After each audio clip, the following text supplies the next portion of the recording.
Hey guys!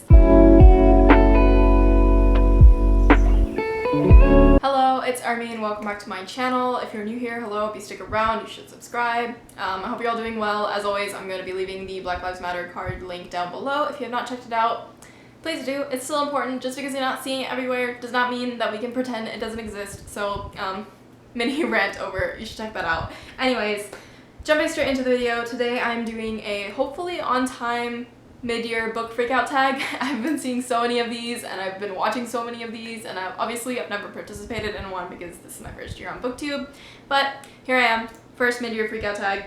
I'm excited to do this because I'm going to be gushing about so many of my favorite books on here. So let's get started. Book tag number 1 is best book you've read so far in 2020. I read this and I was immediately like, how am I supposed to pick just one? Because I've been reading so many good books this year. It's kind of crazy.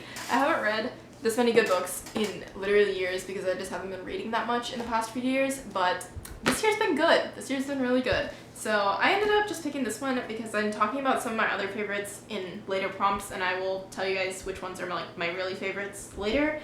But the best book I've read so far in 2020 is Circe by Madeline Miller. I read this book as the first book of 2020, and I think it kind of set the stage for some pretty good books because since this was the very first one I read and I loved it so much, I was like, I forgot how good reading feels and I think I should get back into it. So this one was so good. Let me hold on this side. I think you have more space to look at it. The cover is absolutely gorgeous. The story is amazing. I cried. This book has so many good quotes in it. I really want to reread and annotate because I didn't annotate this book. But if you don't know what this is about, it is sort of a retelling of the character Circe from the Odyssey. I've not read the Odyssey, but I'm a hoe for mythology retellings with characters, and so even though I haven't read the original that she's mentioned in, I did really enjoy reading her story. And I've also ordered Song of Achilles by Madeline Miller as well, so I'm really excited to read that because I really love her writing. So I hope I enjoy that one as much as I enjoyed this one because I really love this one. Prompt 2 is the best sequel you've read so far in 2020. To be honest, I haven't read that many sequels in 2020, but by far the best one of the ones that I have read is Catching Fire from the Hunger Games trilogy. I'm not even gonna say anything about this because if you've read the Hunger Games trilogy, then you know that Catching Fire is undoubtedly the best book of the trilogy. Not that the others are bad, they're all amazing, but this one is just the best. And also compared to other sequels, this is just the best. It is superior to all other sequels. That's all I'm gonna say. Prompt 3 is a new release you have not read yet but want to. There's a lot of books on this list, but I think I'm just gonna go with Imagine Me by Tara Mafi because I want to read this, but I don't think I'm gonna read this for a year or so. So once Imagine Me comes out in paperback, I think I'm just gonna purchase the whole series in paperback so that I can reread it before I read Imagine Me, because I read the rest of the series last year and I kind of binge read it really fast and then immediately forgot every detail, and so I'm gonna have to reread it. I'm gonna have to do a continuity read, and I figured that since I'll be buying the rest of them in paperback, I might as well just buy Imagine Me in paperback instead of getting it in hardcover and then having one mismatched book. So that's why I haven't read it yet. Prompt 4, most anticipated release for the second half of the year. Lore Olympus Season 2 starts up on August 2nd, and that is by far my most anticipated release for the rest of the year. Every week that it is going to be releasing a new episode, that is what I'm anticipating. I just read Lore Olympus a few days ago, and I binged the entire thing in one day because I literally could not stop reading. And I'm really struggling to keep myself calm right now because if you've talked to me in the past week, that's literally all I've been talking about because this is my new obsession and it's probably not healthy because I have things I need to focus on and I can't because I can't stop thinking about Lore Olympus. So anyways, by far my most anticipated release for the rest of the year. Prompt 5, biggest disappointment. We Hunt the Flame. The only book I have DNF'd this year, and I was so sad when I did it because I really wanted to like it because I follow the author on Twitter and I really love the content that she puts out on Twitter at least, and then I really wanted to like the book because I heard raving reviews about it. It's a POC author, Muslim author, POC characters in a fantasy. I should like it. I should have loved it, but I just could not get into the writing. It just didn't hook me and I couldn't do it, and I had to stop reading it 150 pages in because it took me so many days to get that far into the book, and I literally read 2 or 3 other books start to finish before I got that far into We Hunt the Flame, and so I eventually just decided to stop reading it, and then maybe I'll pick it up at a later date and hopefully I'll like it then, but I just could not get into it and I was really disappointed because I really wanted to like it. Moving on. Number 6 is Biggest Surprise, and for this one, it was a surprise in 2 ways, and that is a Star Daughter, I can't speak words.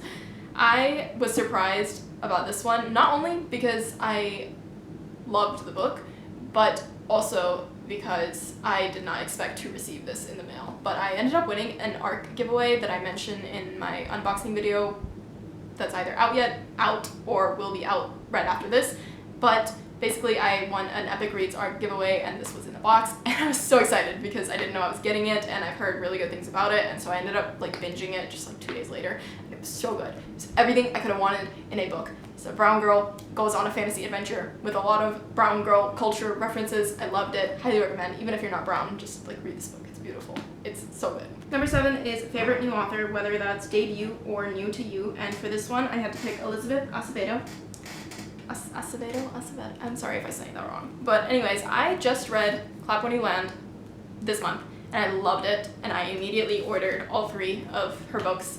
So I'll be reading these sometime in the future, but I'm super excited because her writing is so good. 2 out of 3 of these are written in poetry, 1 is not, but I'm excited for both of the ones that I have not yet read, which is With the Fire on High and The Poet X.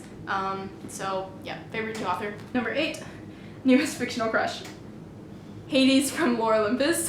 If any of you secretly knows a handsome and successful man's with a tough facade to mask his damaged, soft interior with 7 dogs, who also knows how to cook and wears hoodies and sweatpants and suits, like, please hit me up because, oh my god, it's 77 degrees in here? I'm gonna have to turn on the AC. It's hot.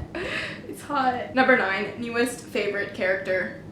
Hades from Lore Olympus. I can't pick anybody else. But if you want me to stop saying Hades, I have a new appreciation for Peeta Mellark from The Hunger Games. I didn't really like him the very first time I read this book because I shipped Gale and Katniss, as I've said so many times in my previous videos. How did I do that? Because this time around it was Peeta, no doubt. Like, I couldn't ship her with Gale at all. It just annoyed me. Like, his character just annoyed me. I was like, why do you have to be so Gale? I don't know.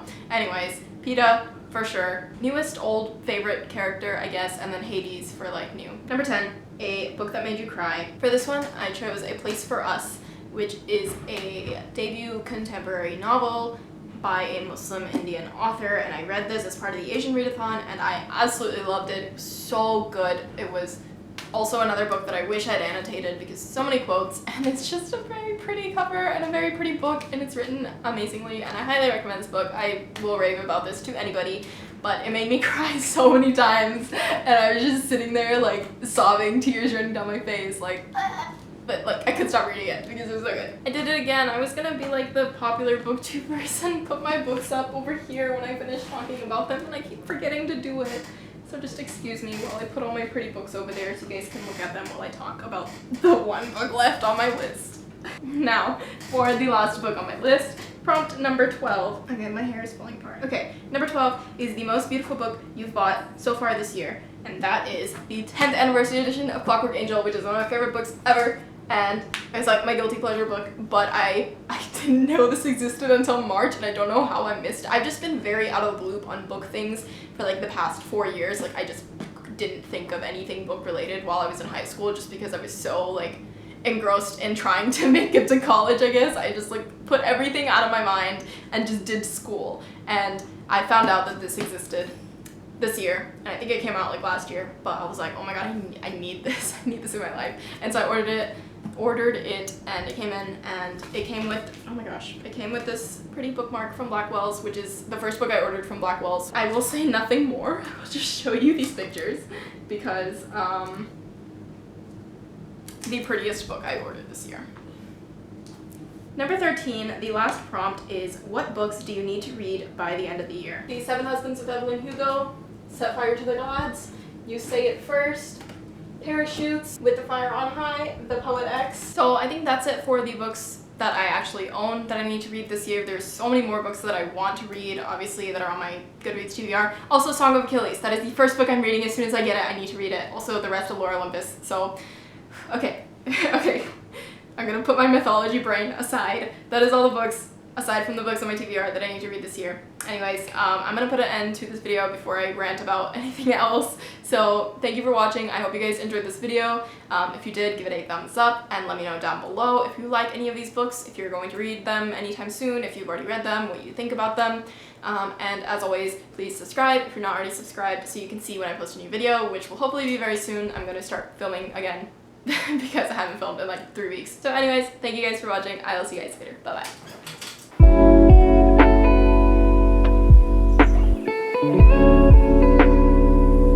By far my most